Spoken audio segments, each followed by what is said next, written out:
వెంటనే భారత్ మాతాకి భారత్ మాతాకి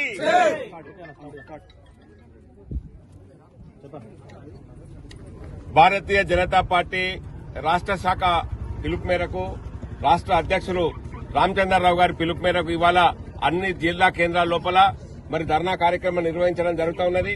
ఏదైతే రాష్ట్ర ప్రజలను కాంగ్రెస్ ప్రభుత్వం మోసం చేసి అధికారంలోకి వచ్చి 2 సంవత్సరంన్నర గడుస్తా ఉన్నా కూడా ఇప్పటికీ కూడా మరి ఎటువంటి ప్రయోజనాలు ఇవ్వకపోవడం, 6 గ్యారంటీలు అమలు లోపల నిర్లక్ష్యత వహించడం, మహిళలకు స్కూటీలు ఇస్తారన్న హామీ నెరవేరకపోవడం, అదేవిధంగా ముఖ్యంగా చెప్పాలంటే పేదలకు నిరుపేదలకు ఏదైతే వృద్ధాప్య పెన్షన్లు ఇస్తారన్నారో నాడు ఇచ్చిన పెన్షన్ల కన్నా ఒక్క పెన్షన్ కూడా ఇప్పటికీ ఎక్కువ మంజూరు చేయలేదు. 2500 ఇస్తా అన్నారు. కనీసం 2000 తోటన్నా మీరు ఒక పెన్షన్ కొత్త పెన్షన్లు మంజూరు చేస్తారా అని నేను అడుగుతా ఉన్నా. గతం లోపల చచ్చిపోయినటువంటి ఏదైతే భర్త చచ్చిపోతే భార్యకు విడో పెన్షన్ ఇచ్చేది, పెన్షన్ వచ్చేటువంటి యువకు ఎవరైనా చచ్చిపోతే ఇవాళ ఆ పెన్షన్లు కూడా ఇస్తలేరు. ఇక ఇందిరమ్మ గృహాలలోనైతే జరిగినటువంటి అవినీతి భారతదేశంలో ఎక్కడ జరుగుతలేదు. కమిషన్ల మీద ఇందిరమ్మ ఇండ్లు అమ్ముకుంటారు కాంగ్రెస్ పార్టీ నాయకులు.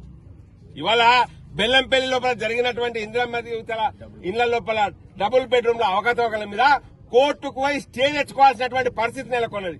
అంటే రాష్ట్ర ప్రభుత్వము ఎంత నిర్లక్ష్యంగా వ్యవహరిస్తున్నదో మనం అర్థం చేసుకోవాల్సినటువంటి అవసరం ఉన్నది.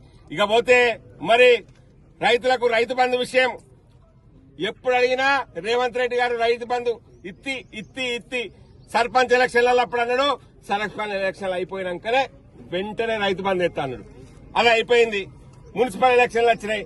మున్సిపల్ ఎలక్షన్లు వచ్చిన తర్వాత మున్సిపల్ ఎలక్షన్లు కాగానే ఎలక్షన్లు కోడ్ ఉన్నదమ్మా, కాగానే రైతు బంధు ఎత్తా అన్నాడు. ఎక్కడవా అడ్రస్ లేదు, పత్తా లేదు. మళ్ళా ఇవాళ నిన్న అంటాడు రైతు బంధు ఎత్తాను. ఎందుకంటానంటే అసెంబ్లీ నడుస్తుంది, అసెంబ్లీలో గొడవ ఎక్కడైతుందో ప్రతిపక్షాలు ఎక్కడ వదిలిపెడతాయని చెప్పి ఇవాళ మళ్ళా రైతు బంధు ఇస్తా అంటాడు. ఇది కేవలము రైతులను దగా చేసేటువంటి ప్రభుత్వము, పేద ప్రజలను దగా చేసేటువంటి ప్రభుత్వము, బెదిరింపులకు పాల్పడేటువంటి ప్రభుత్వము. ఇవాళ మంచిర్యాల లోపల శ్రీనివాస్ టాకీస్ రోడ్ అంతా హెల్ప్ చేస్తాను. ఎందుకు చేస్తాను? ఇంతకుముందు ఎందుకు లేదా? మీకు ఓట్లు వేయలేదనా? మీకు ఓట్లయితే ఒక విధానము, ఓట్లేయకపోతే ఒక విధానమా? ఇళ్ళన్ని అడ్డదిడ్డంగా కూలగొడతారా? ఇది ఎక్కడ న్యాయమే? మీకెవరు పగుంటాలు?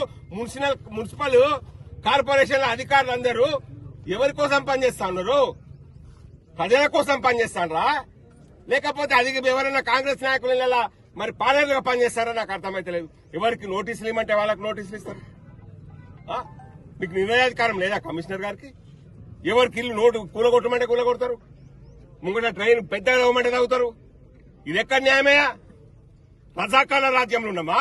ఇంగ్లీష్ రాజ్యంలో ఉన్నామా? మరి ప్రజాస్వామ్య పాలనలో ఉన్నామా? ఇది అర్థమయ్యేటువంటి పరిస్థితి లేదని చెప్పి నేను సందర్భంగా మనం చేస్తా ఉన్నా. నేను ఇప్పటికైనా హెచ్చరిస్తా ఉన్నా, ప్రజల ఆగ్రహానికి గురవుతారు. కాంగ్రెస్ పార్టీ నాయకుల యొక్క చెప్పు చేతల లోపల పనిచేస్తున్నటువంటి అధికారులు గమనించండి. భారతీయ జనతా పార్టీ మళ్లీ అధికారంలోకి రావడం ఖాయం. మీరు అధికారంలో ఉంటారు, మీరు ఉద్యోగం చేయాల్సినది, మీరు ప్రజల పక్షాన పనిచేయండి. మరి పాలక పక్షం తరఫున కూర్చోమంటే కూర్చుంటూ, నిలబడు అంటే నిలబడు కాదు. ఏం జరుగుతుందా? అమృత్ పథకం కింద లక్షలాది నిధులు ఇస్తే మా ఎమ్మెల్సీలకు ఆహ్వానం ఇయ్యరా? ఇది ఎక్కడ న్యాయమయ్యా? మా కౌన్సిలర్లకు ఆహ్వానం ఇయ్యరా? మా ప్రో లీడర్లకు ఆహ్వానం ఇయ్యరా? ఇటువంటి విషయాలన్నింటి మీద భారతీయ జనతా పార్టీ తీవ్రంగా పరిగణిస్తా ఉన్నది. భవిష్యత్తు లోపల ఇలాంటి చర్యలు చేపడితే పెద్ద ఎత్తున ప్రతిఘటన ఎదురైతుందని చెప్పి అధికారులను హెచ్చరిస్తా ఉన్నా.